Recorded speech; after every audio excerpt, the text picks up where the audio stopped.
Nous te remercions beaucoup. Nos cœurs sont attendris de joie parce que tu nous as emmenés dans ta présence. Autrefois, entrer dans ta présence signifiait la mort. Mais aujourd'hui, ne pas entrer dans ta présence signifie véritablement la mort. Seigneur, nous nous approchons de toi parce que nous croyons, Père, que tu as quelque chose à nous instruire dans notre marche. C'est pourquoi, Père éternel, nous cédons toutes choses sous ton contrôle, afin que tu aies la prééminence, que nous nous effacions et que tu te vois. Seigneur, nous ne pouvons pas signer le silence pour un homme, mais nous signons le silence pour toi. Et nous baissons même le ton en parlant de ton nom, qui est 3 fois saint. Devant ce pupitre, quand nous parlons de toi, de ta sainteté, de ton être, nous baissons le ton. Parce que nous ne sommes pas saints. Si nous sommes saints, c'est parce que ton Saint-Esprit est en nous.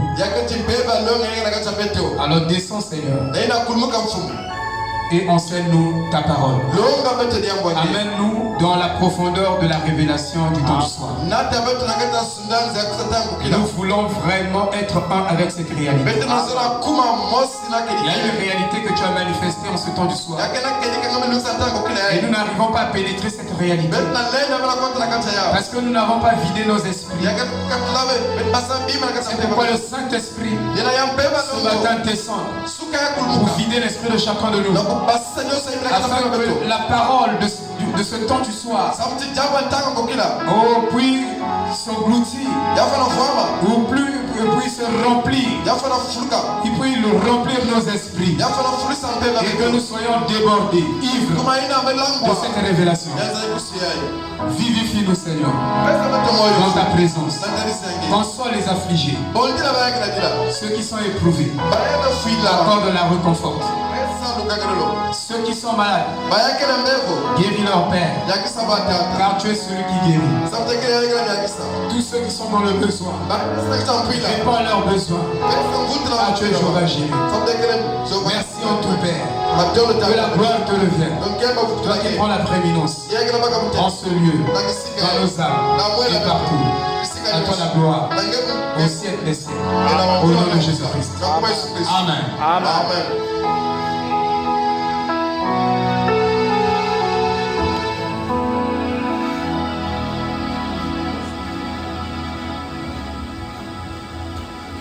Romains chapitre 4. Toujours notre écriture.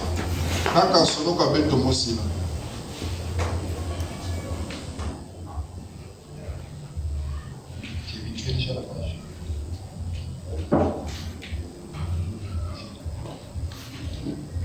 Romains chapitre 4.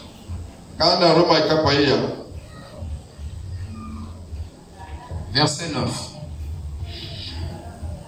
Ce bonheur n'est-il que pour les circoncis? Ou est-il également pour les incirconcis?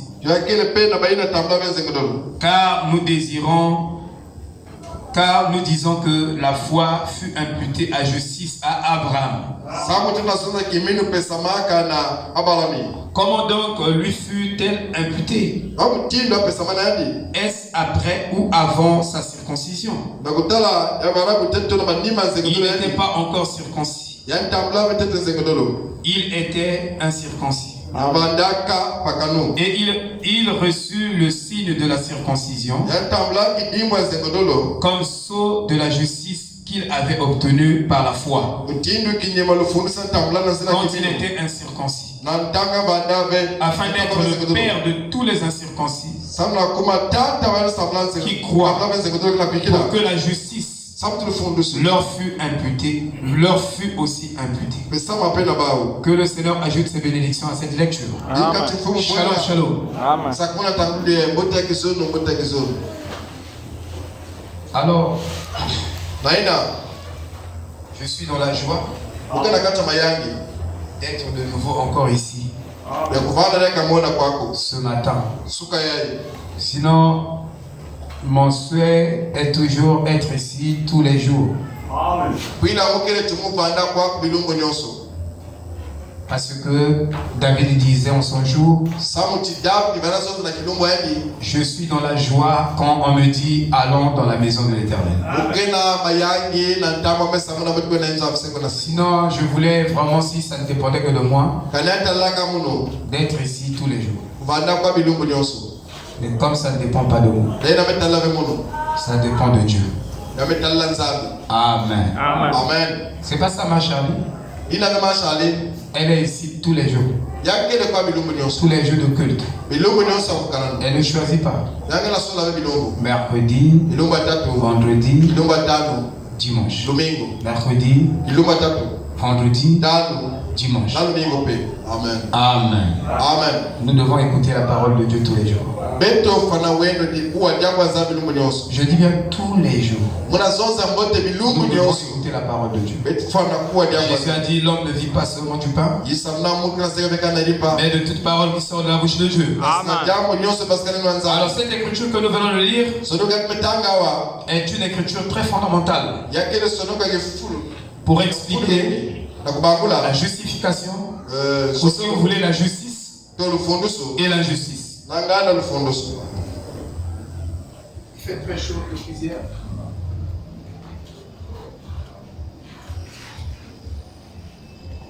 Alors, pour expliquer la justice et l'injustice. C'est ça notre thème principal. Nous sommes en train de continuer notre enseignement sur la doctrine cardinale de la justice. Amen. Nous ne quittons pas cela. Alors vous verrez que un seul mot ou une seule écriture peut être expliquée 100 fois. Amen. Donc de 100 manières. Et Dieu peut prendre un seul mot. Il peut expliquer toute une éternité.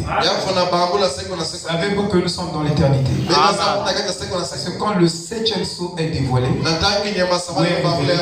alors l'éternité se confond avec le temps. Si vous voulez, le temps se confond dans l'éternité. Et frère Madame me dit, le 7e sceau, c'est la fin de toute chose. C'est la fin du temps. Le 7e sceau efface le temps. Il nous introduit carrément dans l'éternité. Et une seule écriture, une seule vérité biblique est une éternité.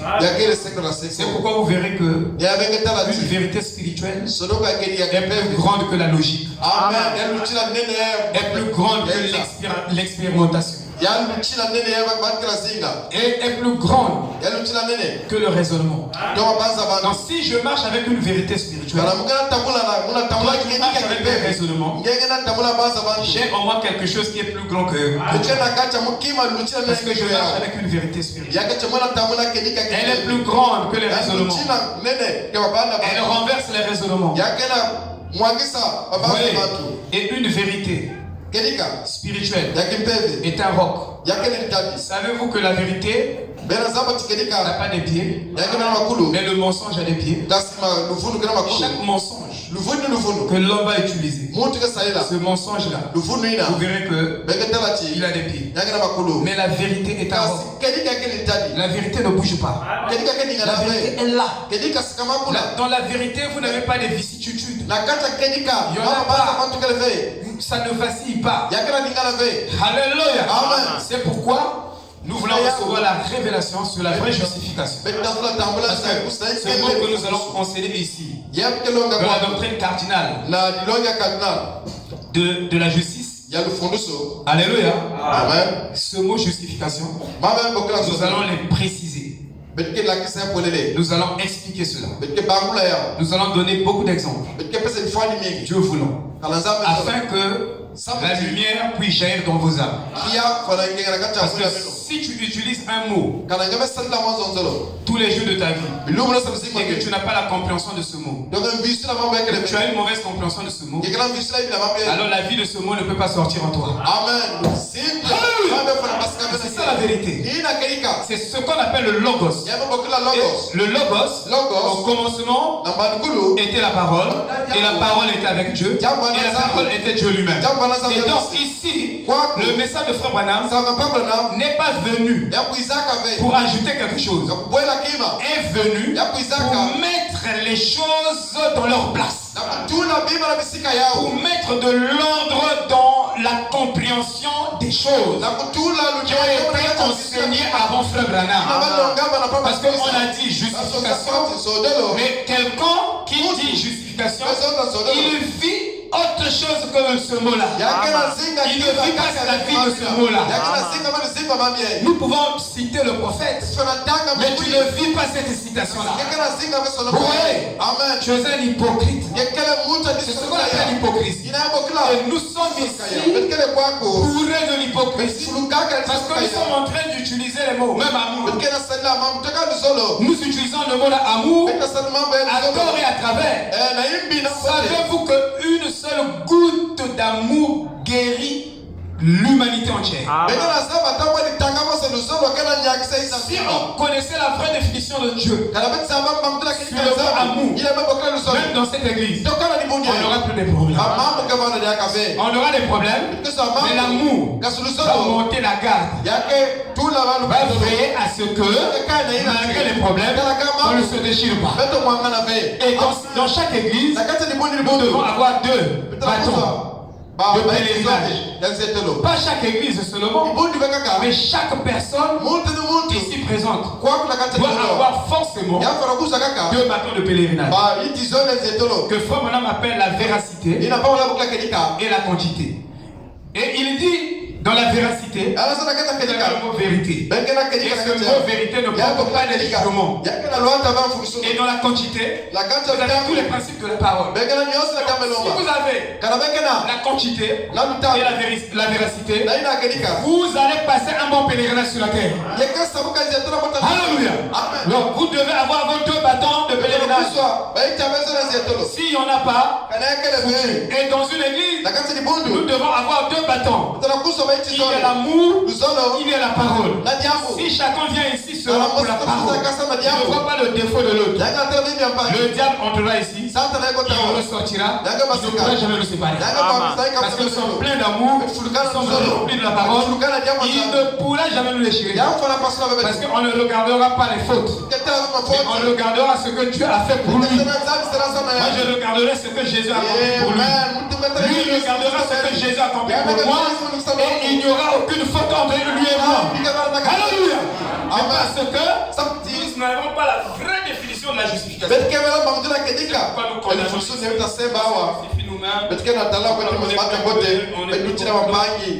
ça, c'est l'hypocrisie. C'est hors de l'évangile. C'est pas ce que la Bible dit. La parole ne nous enseigne pas ça. Alléluia. Amen. Donc je disais qu'un seul mot, le mot justification, nous pouvons parler de ce mot de 100 fois de manière. 100 fois. Justification.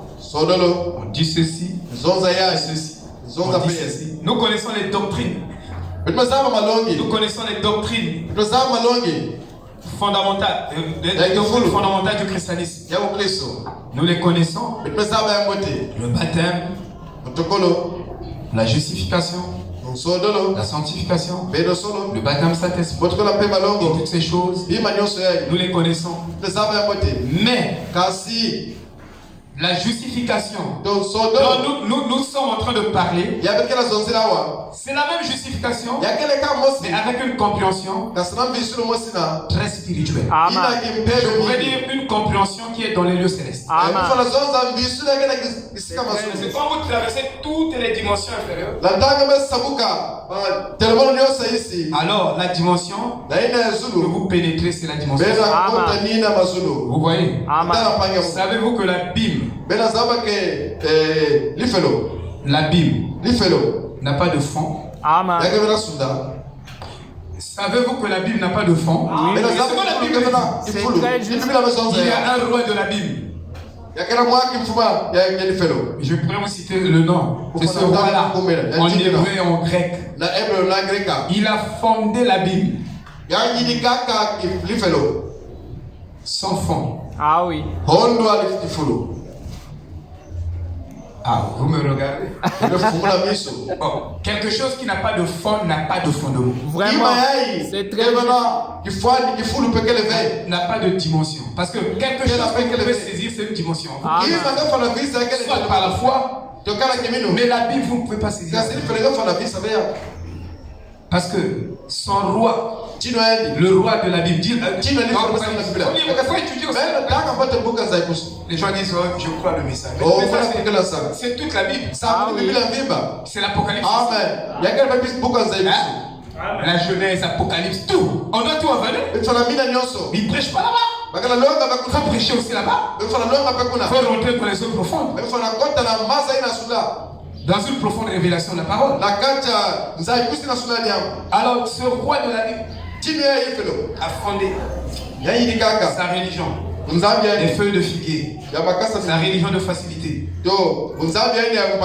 Sa religion moche. Sa religion de Caïn. Une église. Une religion. Il n'a aucun fondement. Vous savez ça? Amen. Qui flotte. Parce que si vous n'avez pas le fondement, vous flottez. Donc vous n'avez pas la vérité, la vraie vérité.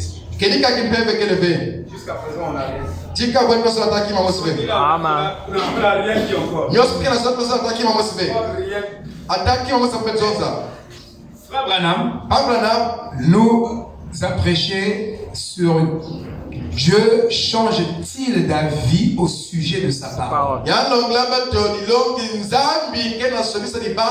Et c'est dans cet enseignement-là que Frère Branham nous a enseigné la doctrine cardinale de la justification. Amen. Et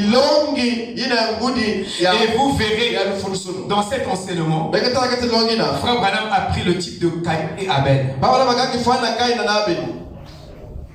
Il a montré que les deux étaient fondamentalistes. Tu crois, je crois, mais c'est pas tout. Tu peux croire la même chose que moi. Autrement dit, tu peux être un croyant comme Lot qui a pris ses deux filles pour perpétrer la race humaine, c'est-à-dire les filles, les deux filles de Lot, parce que leur maman s'est transformée en colonne de sel. Vous savez cela. Lors de la sortie de Sodome et Gomorrhe, par son incrédulité, elle regardait toujours derrière. Tout comme il y a des chrétiens qui regardent toujours derrière. J'ai laissé ceci. J'ai laissé ceci. Mais tout ce que tu as laissé, mais c'est la mort. Ah oui. Tu vas dans la vie. Quand tu as marché. Amen. Mais les deux filles se sont dit, quand ils ont fui, sortis de Sodome et Gomorrhe, pour former encore leur clan là-bas, ils se sont dit, il faut aller avec papa pour avoir sa sémence qui va se perpétuer. Mais lisez la Bible. La Bible vous dit que l'autre était croyant. Et ses filles aussi, c'était des croyants. Mais en réalité, C'était pas des croyants légitimes. Je dis bien, c'était pas des croyants légitimes. C'était des croyants illégitimes. Tu peux être un croyant, mais tu n'es pas légitime. Tu es illégitime. Parce que tu n'es pas justifié. Parce que tu n'as pas appliqué le théorème de la justification. Tu n'as pas pris la doctrine cardinale de la justification avec toi. Tu n'as pas appliqué ça dans ta vie. Donc tu n'es pas légitime. Tu es un croyant qui écoute la parole, mais qui n'applique pas la parole. Tu es illégitime. Amen. Dites Amen. Amen. Mais un croyant légitime, c'est celui qui écoute, il se borne pas seulement à écouter, mais il pratique. Celui-là, il est légitime. Amen. Donc, Frère Branham explique ici Moab et Israël, Balaam et Moïse.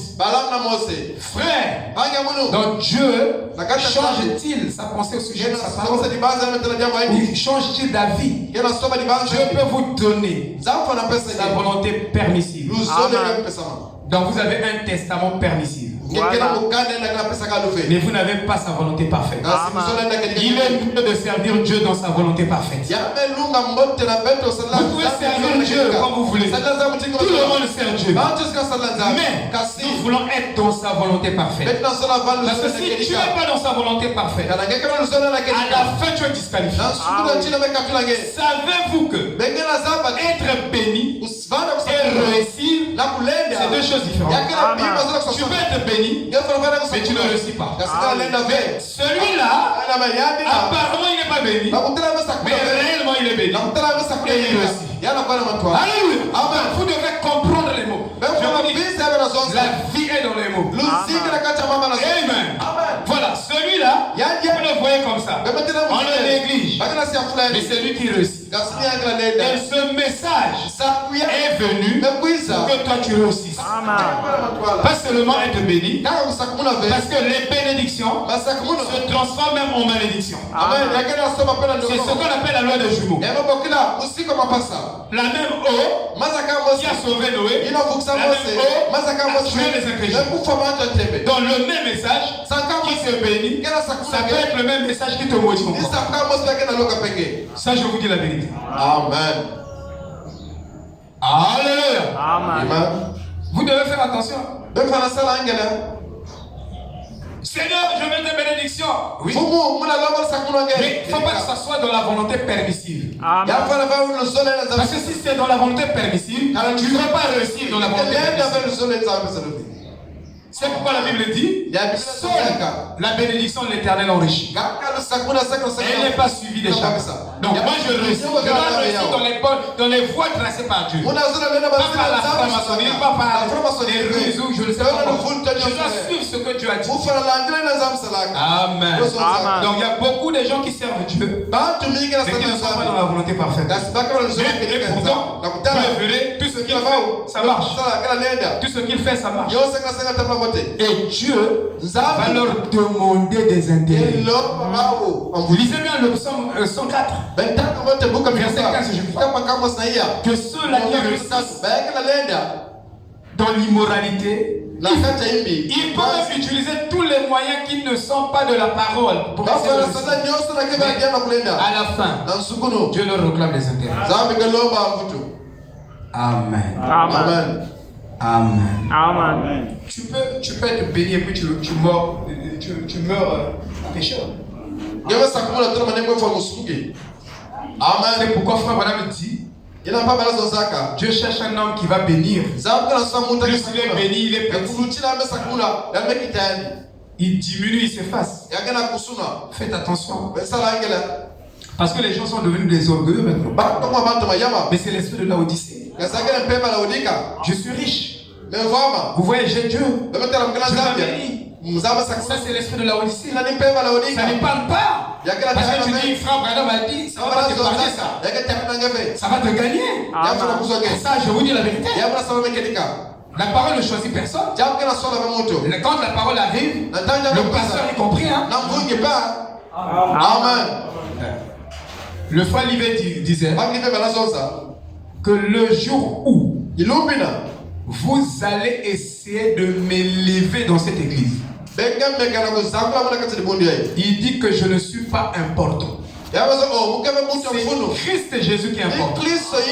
Il dit le jour où vous allez m'élever, commencez à me glorifier ici, à me diviniser, je vais vous botter les fesses.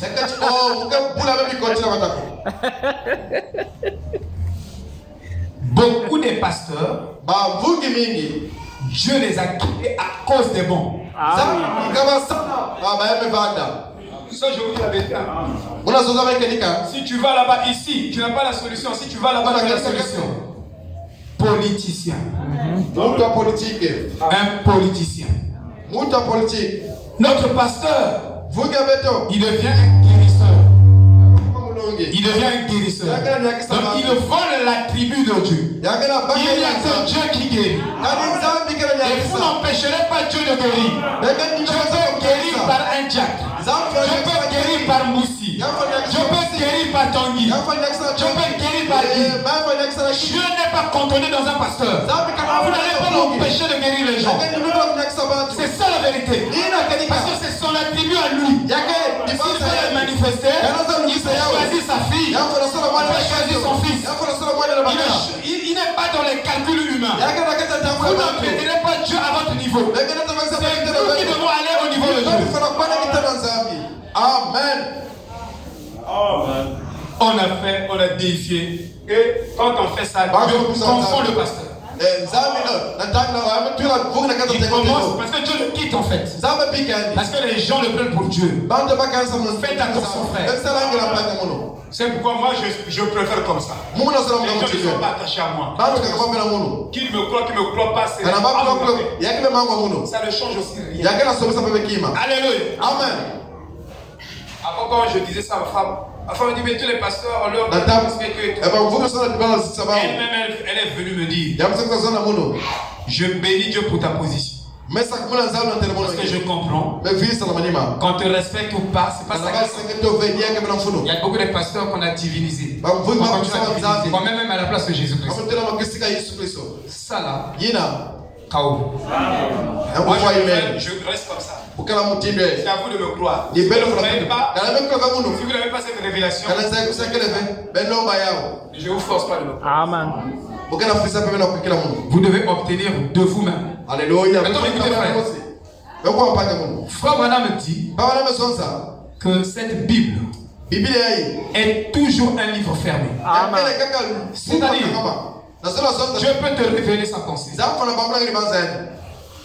Mais malgré cette révélation, elle est toujours fermée. Donc tu ne peux pas dire cette révélation, c'est fini. Quand j'ai écouté la bande, tu dois encore prier le Dieu là. Afin que ce que tu as écouté, qui a été révélé par Branham, te soit révélé individuellement. Sinon, la vie de ce que tu écoutes ne va pas se manifester en toi. Parce que le problème ici, c'est la vie. On peut dire ce qu'on peut dire. Mais à la fin, c'est Dieu qui sanctionne. Il relève du sort de l'homme de déclarer une parole. L'homme peut déclarer la parole. Mais l'homme n'a pas la capacité d'accomplir cette parole. Donc c'est Dieu qui accomplit la parole. Vous voyez? Et il dit encore, le tirage au sort est dans les mains de l'homme. Mais là où les dés ou les cartes vont tomber, dépend de Dieu.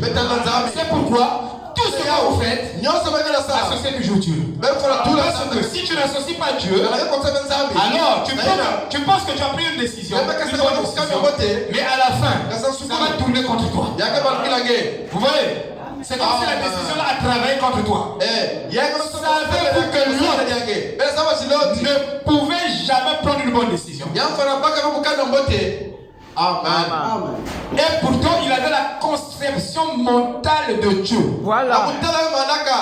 Tu peux même avoir la conception mentale correcte de Dieu. Mais si tu n'as pas la révélation de cette conception, Tu vas prendre des mauvaises décisions. C'est pourquoi un fils de jeune fille de Dieu marche par révélation. Et tous les enfants de Dieu sont conduits par l'Esprit. Si tu ne sont conduits par l'Esprit de Dieu, chaos. Autrement dit, tu peux prendre les principes. Tu peux lire la Bible tous les jours. Tu peux lire les principes tous les jours. Tu peux connaître la Bible. De la Genèse à l'Apocalypse, tu peux même les citer. Mais si tu n'as pas la révélation de ce que tu cites, tu vas taper à côté. L'autre ne pouvait pas prendre une bonne décision. C'est comme aujourd'hui, les gens ils utilisent Dieu pour se faire de l'argent. C'est très juste. Dans ce message, ils utilisent Dieu. Ils parlent de Dieu en derrière. C'est un motif d'argent. Ils parlent de Dieu devant, mais derrière, c'est une grandeur qu'on cherche. On parle de Dieu ici, mais derrière, on veut être important. Alors ça, la frère, vous ne prendrez jamais la bonne décision. Amen. Il y a beaucoup de choses à dire au sujet de la justification. Frère, faites attention. Alors, si vous n'avez jamais eu vos racines dans le jardin d'Éden, qui est le type du millénium, vous n'y entrerez pas dans le millénium. Parce qu'aujourd'hui, nous sommes sortis du jardin d'Éden par la représentation. Adam nous a représenté. Nous avons nos racines là-bas. Quand nous venons ici, on cet intervalle de temps, il faut repartir. Mais qui va repartir? C'est celui qui a eu les racines là-bas. Tout le monde ne va pas repartir. Parce que si tu n'étais pas là-bas, tu ne seras pas là-bas. À la fin, au départ, tu n'étais pas là-bas, tu ne seras pas là-bas à la fin. C'est pourquoi tu ne connais pas qui était là-bas. À moins que toi, tu deviens Dieu maintenant.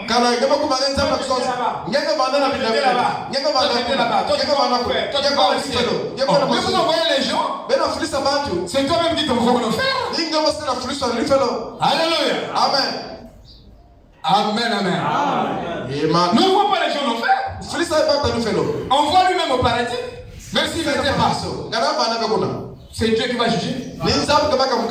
Mais toi fais le bien. Savez-vous que un fils de Dieu ne peut jamais condamner un fils de Dieu. Si tu es fils de Dieu, condamne un fils de Dieu, je peux douter. Selon les indices que la Bible me dit, douter un peu de ton expérience. Parce qu'un véritable fils de Dieu, même si quelqu'un est dans le noir, on dit pas dans la nuit, mais dans les ténèbres, il ne va jamais le condamner. Jamais. Vous n'aurez pas cette expérience-là. Alors passons maintenant à la parole. Je vais lire ici. Donc arrive-t-il à Dieu de changer son avis à propos de sa parole? Au Matthieu 77. C'est exactement ce qui s'est passé au tout début.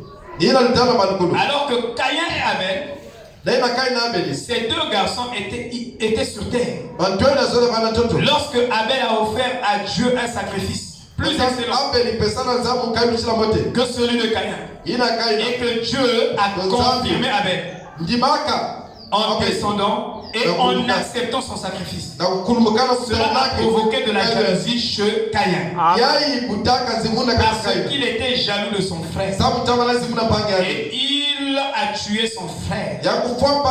Cela a débuté au commencement.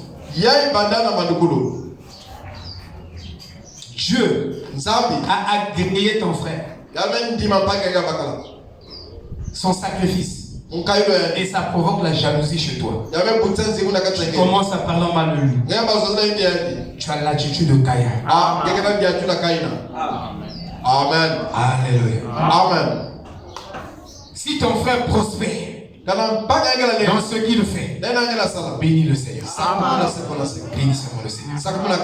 Tu es un fils de Dieu. Attends ton tour. Alléluia. Amen. Et il dit, Cela a provoqué la jalousie chez Caïn. Parce qu'il était jaloux de son frère et il a tué son frère. Donc quand tu jalouses ton frère, tu le tues. Quand tu as la haine contre quelqu'un, tu tues la personne. Amen. Oui. Frère Branham dit, il ne suffit pas de prendre le couteau pour empoignarder quelqu'un. Mais le jalouser en parlant en mal de lui. Non. Le racisme plus bas que terre. Parler toujours en bas de quelqu'un. Même s'il a ça, il fait. La justice de Caïn. Merci. Amen. Oui, il dit.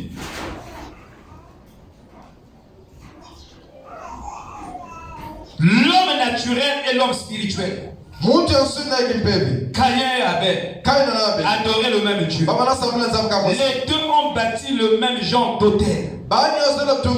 Savez-vous que Frère Branham dit que vous ne pouvez même pas adorer Dieu si vous ne croyez pas dans un prophète? Le peuple doit croire d'abord au prophète. Et c'est là où viendra l'adoration et la communion. Voilà. Donc, si toi tu ne crois pas à 100%, c'est-à-dire quand tu adores Dieu, c'est une abomination. Vraiment. Merci. Celui qui reçoit celui que j'envoie me reçoit. Croire Branham, croire Noé était égal à croire Dieu. Parce que Dieu n'a pas de bouche que nos bouches. Et Dieu parle à travers un prophète. Et quand Dieu parle à travers un prophète, rejeter Noé signifiait le déluge pour toi. Dieu parle encore avec le prophète. C'est pourquoi je plains la dénomination. Je dis bien, je plains la dénomination qui ne croit pas le prophète. Ils n'ont pas de prophète. Attendez, vous allez voir la différence que le prophète établit ici dans ce sermon-là. Il nous a enseigné la vraie justification. Comment Dieu justifie un homme. Alléluia. Vous devez le savoir. Il dit, sinon vous allez fabriquer votre propre justification. Mais comme dans le cas de... Oh, j'ai sauté la partie. Qu'est-ce que je dis? Excusez-moi. Il dit, cela a débuté alors qu'il y avait là un homme naturel et un homme spirituel. Adorer le même Dieu. Vous ne pouvez même pas adorer Dieu si Dieu n'envoie pas un prophète. Amen. Dans la parole parler Dieu, c'est mon original, il dit les hommes sur la terre ne peuvent même pas servir Dieu si Dieu n'envoie pas depuis le ciel des serviteurs qui viendront leur interpréter sa parole. Amen. Donc c'est une formule de Dieu. Tu ne peux pas enlever ça. Tu ne peux pas dicter Dieu la bonne manière de faire les choses. Soyons simplement humbles. Alléluia. Acceptons ce que Dieu a fait. Il dit, les deux ont bâti le même genre d'autel. Les deux vies. Les deux vies. Dans chaque âge de l'église, il y a deux vies. Il y a l'esprit de Caïn et l'esprit d'Abel. Dans chaque église. Vous voyez, les deux ont bâti le même genre. Même genre d'autel. Si Caïn, même genre. L'architecture de l'hôtel là avec ça, pas de différence. Mais la différence était où? Nous devons savoir. Les deux adoraient le même Dieu. Dans la même église. Au même hôtel. Mais Caïn, par un raisonnement charnel, a apporté là les fruits du père. Il a apporté quelque chose qui était raisonnable au vu de tout le monde. La révélation n'est pas séduisante. Et la vraie parole ne séduit pas. Savez-vous que Dieu ne séduit personne? Celui qui séduit, c'est le diable. Et tout séducteur est un destructeur. Parce qu'un séducteur et un destructeur, ils vous emmènent dans le même endroit. Vous voyez? Oui. Pareil raisonnement charnel. Il les a déposés sur l'autel comme sacrifice.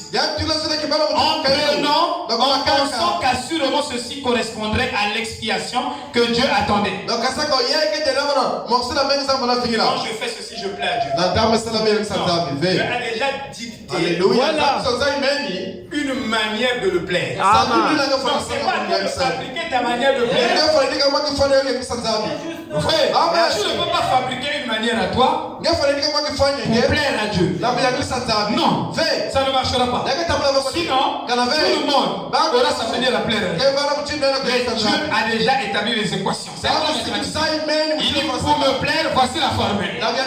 Si vous voulez me plaire, voici la formule. Appliquez cette formule-là si vous voulez me plaire. Mais si tu jettes la formule, tu ne vas pas le plaire. Tu vas rendre un service à Dieu en dehors de sa volonté. C'est ça le problème avec nous tous. Dans le message. Nous fabriquons nos manières. Nous fabriquons notre Dieu à quatre pattes. Voilà. Le Dieu à quatre pattes, c'est le Dieu de ta propre imagination. Voilà. Donc chaque personne a fabriqué son Dieu dans son mental. Il se dit que si je fais ceci, Dieu il a fabriqué sa propre justice, il a fabriqué sa propre règle. Ça, on appelle ça le Dieu de ta propre imagination. Un Dieu à quatre pattes. Mais nous devons servir le Dieu qui se révèle à nous. Et il ne se révèle pas à nous en dehors de sa parole. Donc en suivant sa parole, alors nous plaiserons à Dieu. Amen. Oui. Sinon, Dieu doit agréer les francs-maçons. Il doit les agréer. Parce que chacun est libre de faire ce qu'il veut. Le Dieu de vos propres avis. Le Dieu de nos propres avis. Donc, tout ce que nous fabriquons sont les dieux de nos propres avis. Et je vous dis, une seule déclaration de Frère Branham égale à 7 interprétations. Une seule déclaration de Frère Branham égale à 100 interprétations. Dans la même écriture, tout le monde interprète à sa manière. C'est pourquoi Dieu interprète de sa propre parole. Au lieu que tu interprètes à ta manière, Dieu il interprète ça pour toi. Et il interprète pour moi. Et les deux interprétations sont une interprétation. C'est la même chose. C'est pourquoi les fils de Dieu recherchent toujours la révélation du Saint-Esprit. Sinon, le pasteur a son interprétation. Le pasteur a son interprétation. Et vous avez 1000 interprétations sur une écriture, sur une citation. Et qui a raison? Et il passe aux médias, à l'internet, en train de se déchirer pour ça. C'est une véritable honte au milieu du peuple de Dieu. Qui a reçu le prophète de l'âge? Nous jetons l'opprobre sur ce message. Nous devons ôter nos mains sales sur ce message. Parce que je ne peux pas me disputer avec mon frère là-bas, mon frère là-bas. Parce que la révélation, elle est progressive. Et Dieu révèle individuellement. S'il n'a pas ma révélation, marchons d'abord. Peut-être que c'est lui qui a la vraie révélation. Pourquoi tu penses que c'est toi qui as la bonne révélation? Si mon frère n'a pas de parapluie, je vais l'accuser. Pourquoi il se mouille sous l'eau? Il n'a pas un parapluie. Le parapluie, c'est la révélation. Mais s'il n'a pas le parapluie, il se mouille. Tu n'as pas la l'accuser. Ça veut dire qu'il faut qu'il ait le parapluie. Il n'a pas la même révélation que toi. Mais pourquoi tu l'accuses? Toi, Si tu comprends parce que Dieu t'a révélé ça. À moins que tu dises que toi tu as fabriqué ta propre révélation. Mais si c'est Dieu qui t'a révélé, le même Dieu, si tu le pries, il peut aussi révéler ça à ton frère. Et une fois il a révélé ça à ton frère, il n'y a pas de dispute. Mais pourquoi les disputes au milieu de nous dans le message? On passe par les chansons pour attaquer les autres. On passe par la prédication pour attaquer les autres. On fait honte au peuple de Dieu. Même au ciel là-bas, Dieu n'est pas content de nous. Alléluia. On fait beaucoup de bruit, mais on n'a rien. On doit se taire. On doit chercher la vraie justification. Que le prophète Il a vécu le long là. Amen. Amen. Suivez. Il dit,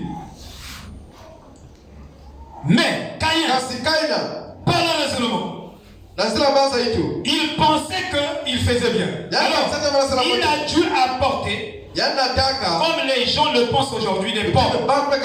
Nous avons déjà lu ça. Maintenant, je suis ici au paragraphe 79. Alors, vous voyez, le commencement de la justice, c'est la vérité révélée de Dieu. Donc, la justice de Dieu commence par la révélation. Voilà. Il n'y a pas la révélation, il n'y a pas la justice. C'est la vérité. C'est juste. Et pourquoi toi tu penses que toi tu es juste par rapport à ta soeur? Mais tout le monde, nous, on devait marcher tête basse. Amen. Parce que nous avons aussi des choses honteuses que nous faisons. Que Dieu connaît. Pitié. Nous devons recevoir les sociétés. Amen. Ça ne veut pas. Parce que quand quelqu'un est possédé, vous remarquez le premier signe d'un homme qui est possédé, il est homme. Je vous dis, quand vous voyez quelqu'un qui est orgueilleux, il n'est pas orgueilleux. Il est prétentieux. Il est orgueilleux. Orgueil, c'est la mort. L'orgueil, même dit que le diable dort avec le diable. Donc, alors vous voyez le commencement de la justice. C'est la vérité révélée de Dieu. Amen. Ce n'est pas autre chose que ça. Et l'église entière, que Dieu vivant est bâti là-dessus. C'est juste. Amen. Sur la révélation révélée. Amen. C'est très juste. Comme doctrine cardinale. Amen. C'est la vérité. Amen. Savez-vous que si vous ne comprenez pas la doctrine polynéenne,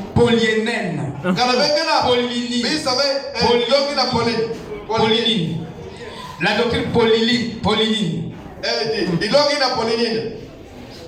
vous ne comprendrez jamais la justification. C'est très juste. Et les gens ont dit Paul n'est pas un prophète. Ils ont jeté dans la poubelle. Celui qui est prophète, c'est souvent Branham. Branham a dit, si Paul n'avait pas bien marché, Irénée ne pouvait pas bien marcher. Donc on prend la Bible, on met de côté. On met Ephésiens 4:2 à côté, on met tout à côté.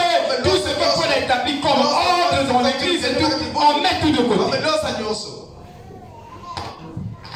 Le problème dit que si Paul n'avait pas bien marché, Irénée ne pouvait pas bien marcher. Branham ne pouvait pas bien marcher.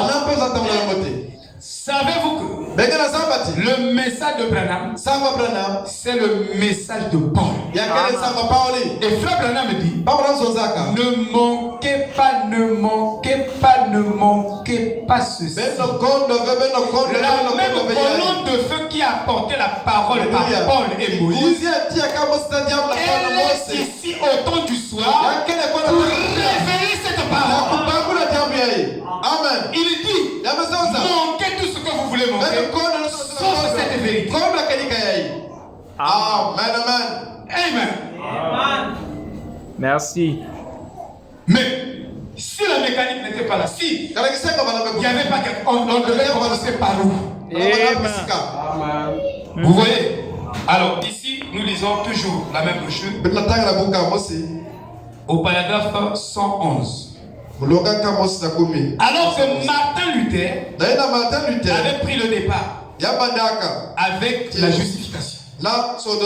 Or, la résurrection commence par la justification. Quand vous êtes justifié, alors Dieu vous a ressuscité. Vous êtes un vivant ressuscité. Parce qu'il y a des vivants qui sont morts. Amen. Il est vivant. C'est comme, j'ai une expression qui dit il aime toujours s'asseoir debout. Ça, c'est mon expression. Quand vous le voyez partout, il s'assoit toujours debout. Est-ce que quelqu'un peut s'asseoir debout? Ça, c'est mon expression. Partout où vous le voyez, il est toujours assis debout.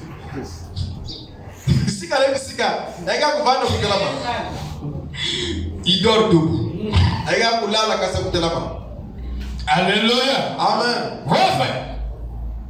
Donc, Martin Luther, c'est le prophète. C'est comparé avec Martin Luther. À un certain moment, le prophète parlait de Martin Luther comme il parlait de lui. Quand vous lisez bien les bandes, où vous écoutez les bandes, Frère Branham parle de Jésus. Mais en parlant de Jésus, il parle de lui-même. C'est comme ça que vous devez lire les bandes. Écoutez les bandes. Frère Branham est en train de parler d'Ésaïe. Mais il y a une partie de l'écriture qui concernait son ministère. Il est en train de révéler là. Parce que Dieu ne pouvait pas révéler la parole sans la bouche d'un homme.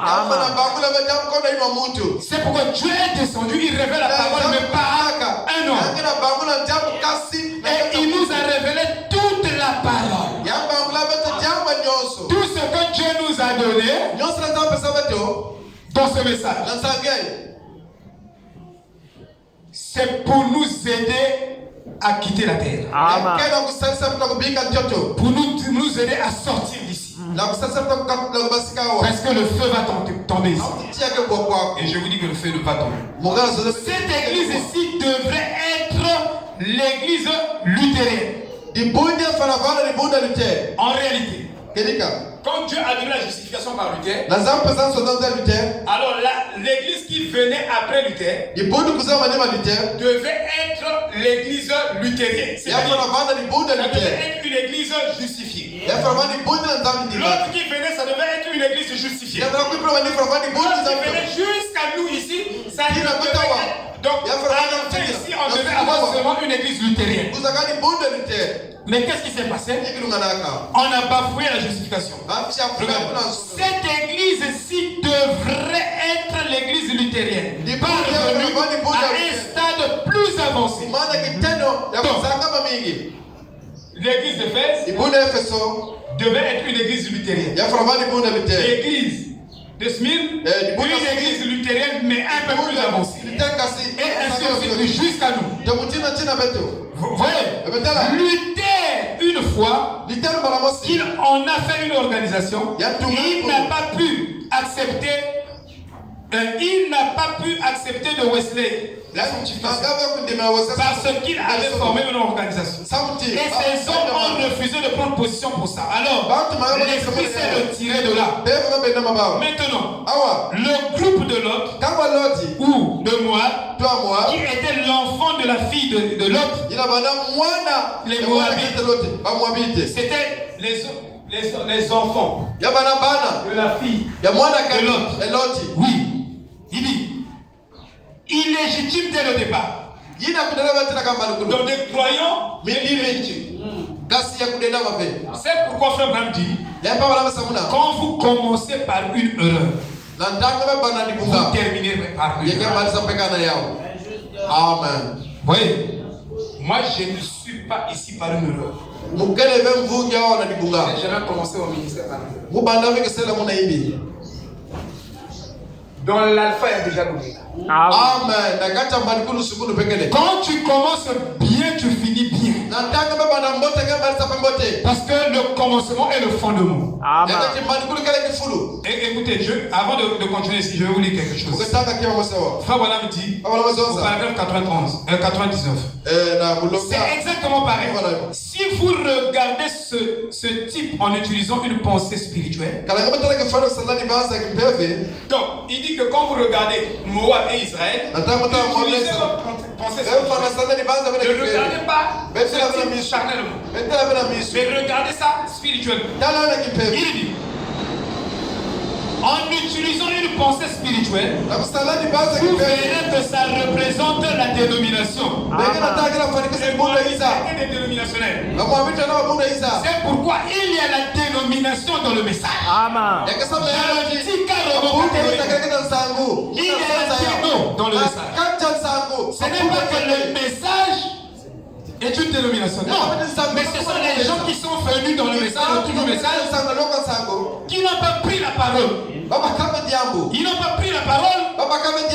Frère, vous verrez, dans ce message, il y a une partie historique, artistique, géographique, théologique. Je vous dis, il y en a ici. Mais ce message est au-delà de ça. Donc si vous restez seulement dans ces parties-là, vous allez former la dénomination. Et je crois que les gens sont des dénominations dans le message. Ils ont formé des dénominations. Vous verrez un pasteur avec l'autre pasteur, ils organisent une convention. Donc c'est eux les papes qui vous invitent, vous vous asseyez. Les papes vous ont invité pour vous instruire. Ce n'est plus la communion. Comme à l'église apostolique, chacun devait avoir quelque chose. Qu'il soit riche ou pauvre, il avait un droit à dire parce qu'on parlait de notre héritage. Mais vous ne verrez plus ces choses-là dans nos conventions. On sélectionne par rapport à la popularité. Celui-là est plus populaire, celui-là on ne le connaît pas, celui-là charnel. Amen. Vous voyez, non? Il dit, Frère Branham dit, ça représente la dénomination. Ça ne peut pas être plus clair. Vous voyez, la chose entière est complètement fausse. Regardez, une fois amené, commencer comme ça, quand ça commence mal, ça ne peut jamais, ça continue dans le mal, dans une boule de neige. Ça continue tout simplement à rouler en grossissant toujours plus. Donc, le mal deviendra toujours mal. Toujours plus. Toujours plus. Prenez une erreur et partez avec cette erreur-là. Vous continuerez simplement à rouler. Et les choses vont s'ajouter. Une erreur après une autre. C'est comme un musique vient de commencer. L'homme Boussis. Il vient de commencer l'église. Dieu lui a révélé que tu dois sortir.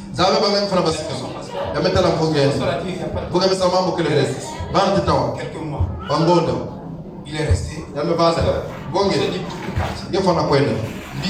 Busy. Il a construit l'église. Il a commencé l'église. Les premiers partenaires de son œuvre, c'est son église. Où il est sorti. Ça, c'est légitime. Illégitime. Tu peux être un gros prédicateur. Tu me dépasses même ton pasteur. Mais il faut suivre les règles. C'est ça la loi de Dieu. Dieu, quand il établit les principes. Brian Koukourek a commencé l'église. Qui a acheté même la parcelle pour lui? C'est son pasteur. Il achète, il y va. Et ça c'est légitime. Donc, il y a des lois spirituelles, des choses qu'on ne doit pas briser. Mais quand on prêchait ici, le pasteur Albert, il ne maîtrisait pas le message. Il y avait des choses que moi je connaissais, mais je ne pouvais pas le délivrer. Ah oui. Vraiment. Amen. Et à la fin, c'est lui qui dit à l'église, il est digne d'être votre pasteur. Oui, donc il y a des règles, il y a des choses. La fin ne justifie pas toujours les moyens. Voilà. Tu peux pourtant prospérer, mais à la fin tu finis mal. Parce que tu as commencé mal. Il faut toujours bien commencer. Même le mariage. Savez-vous qu'il y a des mariages qui ont commencé avec des faux vœux. Et ces mariages-là vont subir soit le divorce, soit l'homme et la femme vont vivre dans l'enfer. Parce que vous avez commencé mal. Et les vœux n'étaient pas scripturaires. Quand les vœux ne sont pas de la parole, je vous laisse la permission. Mais comme ce n'est pas de la parole, ce n'est pas sa volonté parfaite, alors Dieu vous laisse. Vous le faites. Vous êtes en dehors de sa volonté. Qu'est-ce qui est bien pour moi? D'être dans la volonté. Que tout ce que je fais soit la parole. Si la parole le demande, je le fais. Si ce n'est pas la parole, je le fais pas. C'est là-bas que nous allons trouver la justification. Ce n'est pas en disant que toi, moi j'ai vu que tu as des défauts. Mais toi aussi tu as des défauts. Voilà. Je peux citer même plus. Donc c'est pas ça. Qui compte. Ce qui compte, chacun se conforme à la parole. Il y a des gens qui ont fait des vœux. Il y a une soeur, la soeur avait dit, vous me foivez. Faut me goûter à blaise. Mais c'était un vœu qui n'était pas la parole. Amen. Il y a des choses que nous faisons qui ne sont pas la parole. Et en le faisant, nous sommes illégitimes. On vous dit, vous êtes des fiancés. Mais vous vous comportez comme des maris. Vous pouvez vous marier. Les malédictions là vont. Amen. Ça, je vous dis la vérité. Beaucoup de gens sont étonnés. On dit dans notre couple. C'est pas son âge. Tu n'as pas marché chaque état dans la parole. Ça, je vous dis. Ne commencez pas par l'erreur. Ne commencez pas par l'immoralité. Commencez par la légitimité. Ici, c'est pas la parole. Amen. Amen. Ne suivez pas la foule. Ne suivez pas aussi votre chair. Mais suivez la parole. Suivez la parole. Et je vous dis, si vous suivez la parole, vous finirez bien. Amen. Si vous ne marchez pas dans la parole, problème est si vous ne comprenez pas à la parole, vous aurez des problèmes terribles. C'est lui. Strictement dans la parole. J'insiste. Il dit, continuez simplement à rouler. Et les choses s'ajouteront l'une après l'autre. Les choses semblables. Elles s'ajouteront toutes l'une après l'autre. Alors, ici, Frère Branham dit, voyez, Israël représente l'église spirituelle. Israël, en tant qu'église véritable, était l'épouse de ce jour-là, qui avait été appelée hors d'Égypte et confirmée comme étant la vérité. Savez-vous qu'il y a beaucoup de gens qui sont venus dans le message qui n'ont jamais été appelés? Amen. Du coup, ils n'ont pas leur racine dans la parole. On prêche la parole, ils ne vont pas se conformer à la parole. Parce qu'ils n'ont pas les racines dans la parole. Vous voyez, frère? Oh, nous, aujourd'hui, nous sommes de retour vers nos racines.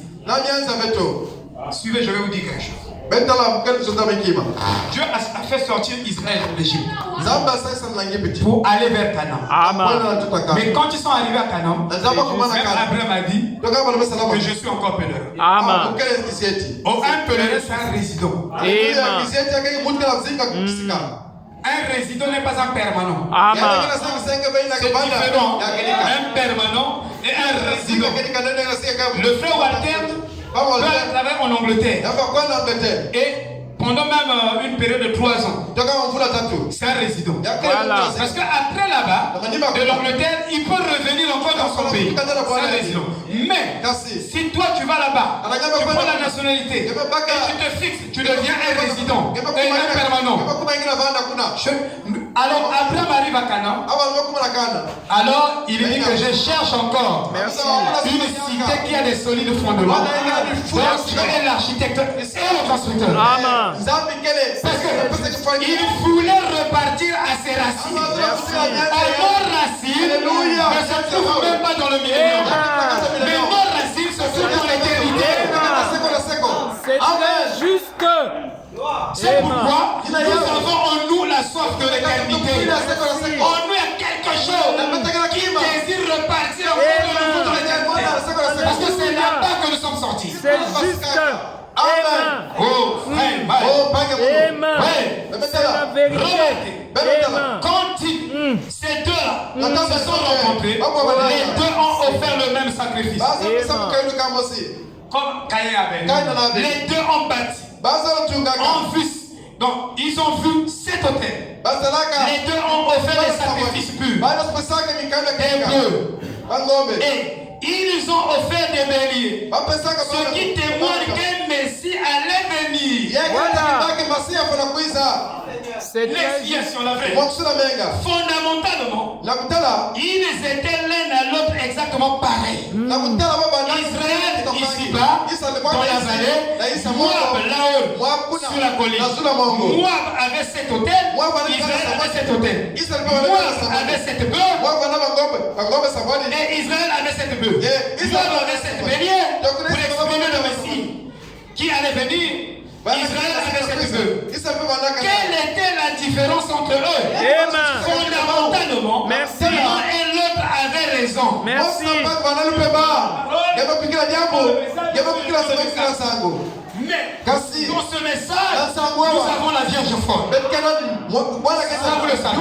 Et nous avons aussi la Vierge sage. C'est pourquoi on ne vous prêche pas que vous soyez des vierges folles. Mais on vous prêche que vous soyez des vierges sages. Alors, écoutez. Il dit, mais vous voyez, Moab n'avait pas cette confirmation. Oh, la justification est basée sur la confirmation. Amen. Il n'y a pas de justification sans confirmation. Donc, vous ne prêcherez pas la justification. Vous ne parlerez jamais de la justification. Donc, on ne parle pas de la justice et sont la confirmation finale. Si Dieu a confirmé votre foi, il vous donne le sceau de la promesse. Et le Saint-Esprit rend témoignage à votre esprit que vous êtes fils de Dieu. Amen. Merci. Donc il n'y a pas grâce. de justification sans confirmation. Et Il n'y a plus seule personne maintenant dans notre génération. Alléluia. Le docteur Best était là. Le rassemblement de toutes les congrégations. En 1955. Frère Branham a prêché sur la guérison divine. Non. La guérison divine, c'est dans le millénaire. Alors, le frère Francis Bosworth, il a posé la question au docteur Best. Docteur Best,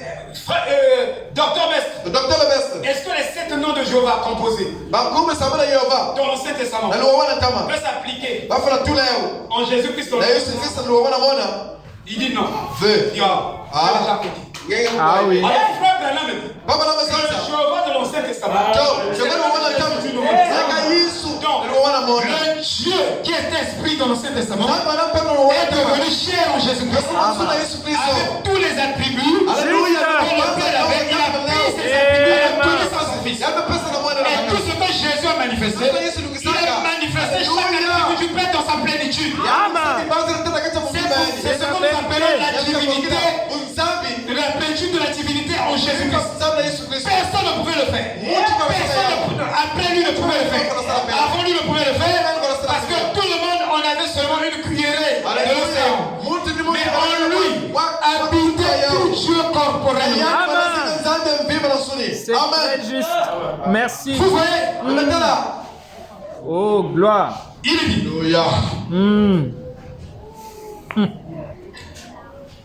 Vous voyez, Moab n'avait pas cette confirmation. Que Dieu était avec eux. Bien qu'ils étaient fondamentalistes. Ils étaient selon une nation, un groupe de célébrités. Ils avaient des gangamayel. Une église avec 60 universitaires. Donc le pasteur là, il doit avoir le vrai Saint-Esprit. Parce que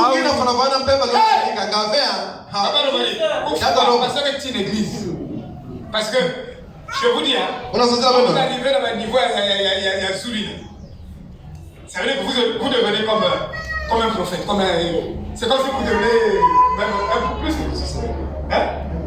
Mais parce que vous maîtrisez les lois. Frère Branham dit, les scientifiques sont la chair à canon. Les scientifiques sont la chair à canon.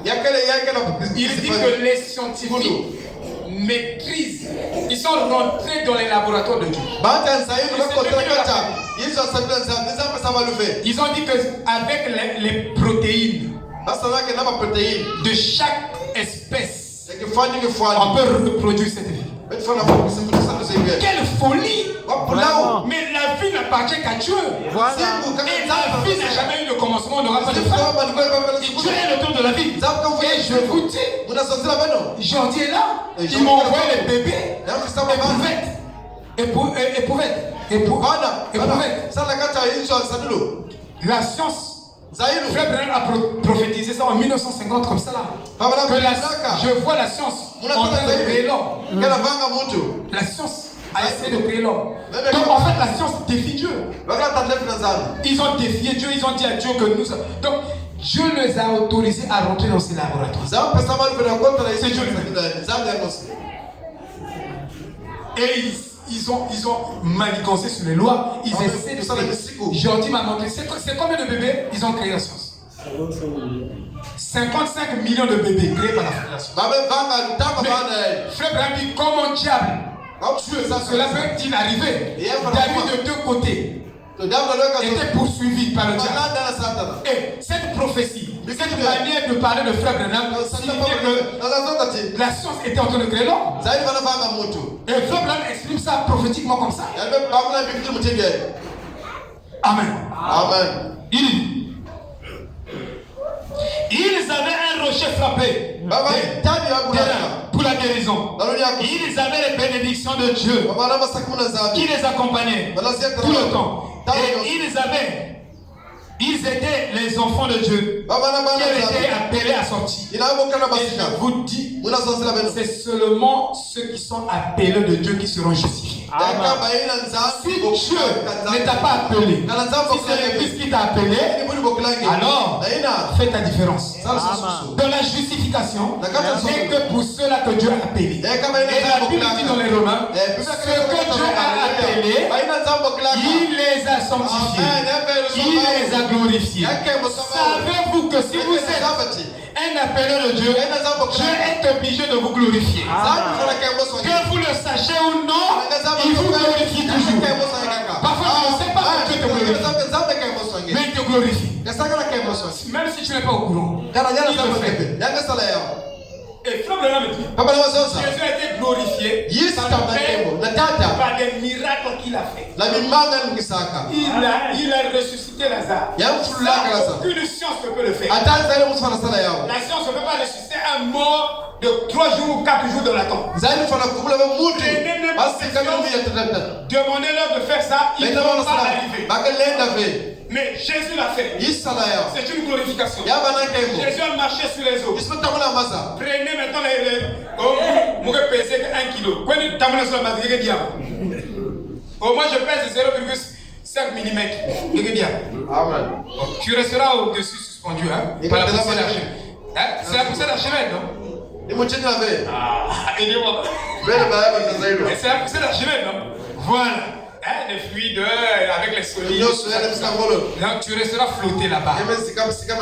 Mais Jésus, il marchait sur les eaux. Avec son poids. Il pesait à peu près 50 kilos. Hein? Frère, il était à peu près comme le diable bienvenu. Amen. Amen. Alléluia. Amen. Il ne pesait pas beaucoup. Mais déjà, un objet de combien de kilos vous mettez sur l'eau? Ça va s'enfoncer. N'est-ce pas? Amen. Voilà. Il est dit. Je vais arriver quelque part. Or, nous voyons que c'est un type qui représente de façon vraiment parfaite. Ici, les églises aujourd'hui. On ramène ça aujourd'hui. Je ne sais pas là-bas, quand les gens prêchent la justification, ils prêchent quoi? Oh non. Il y a 3 étapes de la justification. On est passé par là. C'est fini. Ça là. C'est la dénomination. Ah oui. On ne veut plus prêcher la justification. Vraiment. C'est correct. 3 étapes de la justification. Justification. Ça veut dire prêcher pour vous. Ne seront pas justifiés. Il faut prêcher ça. Avec cette compréhension. Chacun prêche par rapport à sa compréhension. Amen. Par rapport à la grâce que Dieu lui a donnée. Amen. Maintenant, notre grâce, ce matin, chacun est vivant. Amen. Amen. Il peut se conformer à ça. C'est ça notre grâce. Vous voyez? Or, nous voyons que c'est un type qui représente de façon vraiment parfaite. Ici, les églises aujourd'hui, Moab, ce n'est pas comme ça. Israël n'était pas de passage. Israël n'était que de passage. Ils allaient de lieu en lieu. Donc, ils n'étaient pas des permanents. C'est vous qui voulez construire. Non, je n'ai pas dit que je ne construisais pas. Quand j'aurai l'argent, je vais construire une maison à l'étage. Je ne parle pas de ça. Si Dieu te donne la capacité de faire, parce que tu peux laisser ça aussi aux gens. Ils peuvent créer les églises là-bas. C'est pour la gloire de Dieu. Pas dans ce sens-là. Mais je parle de l'avarice, de la vanité. Il faut faire les choses. Je vous ai toujours dit, regardez mes enfants, ils sont très humbles. Frère Romaric, ce n'est pas l'argent du monde. Pour acheter une Prado. Excuse-moi, papa. Jack bienvenue, ce n'est pas l'argent qui nous même vous. Je sais que vous avez de l'argent. Vous dites, oh, comment? Tous les fils de Dieu qui sont justifiés, ils ont leur compte s'approvisionne tous les jours dans la banque sociale. Parce que Dieu a dit, non, l'argent m'appartient. Pourquoi vous avez peur? Amen, amen. Alléluia. Amen. Alléluia. Frère Guy est là. S'il veut acheter une place. Amen. S'il veut acheter une place. Même moi, je suis là-bas. Même là, comment on l'appelle? Fils de poulet avec son mauvais donc. Amen. Il est justifié. Tout le monde, vous êtes justifié. Votre compte est alimenté là-bas. Chaque fois que tu lis la parole de Dieu, la Bible, Dieu approvisionne ton compte. Chaque fois que tu écoutes la parole, Dieu approvisionne ton compte. Faut savoir ça. Si tu viens mercredi pour écouter, Dieu approvisionne ton compte. Ma Charline, quand tu as l'état l'approvisionnement, t'as la maman. Hein? Venez qui va vous dire, toi, tu as provisionné ton compte dans le mois seulement 2 fois. Frère Jadot. Dans le mois, tu viens seulement 2 fois. Quelqu'un vient seulement 1 fois. Donc son compte n'est pas beaucoup alimenté. Bosser là-bas, tu n'as que 100 000. C'est une façon de parler. Amen. C'est fort, tu viens dans la semaine maintenant. C'est fort. Tu viens toujours. Parfois. Ah, tu travailles beaucoup. Okay. Mais il faut alimenter le compte. Maman est là. Maman c'est là. Il faut provisionner ton compte. Chacun Quand vous lisez, vous écoutez, Dieu m'aime. Savez-vous ceci? Je vais vous donner un secret. L'agriculteur, un vrai agriculteur, s'attend à la récolte. Dites amen. Et savez-vous que l'image de l'agriculteur, c'est l'image de la foi passive. Il n'y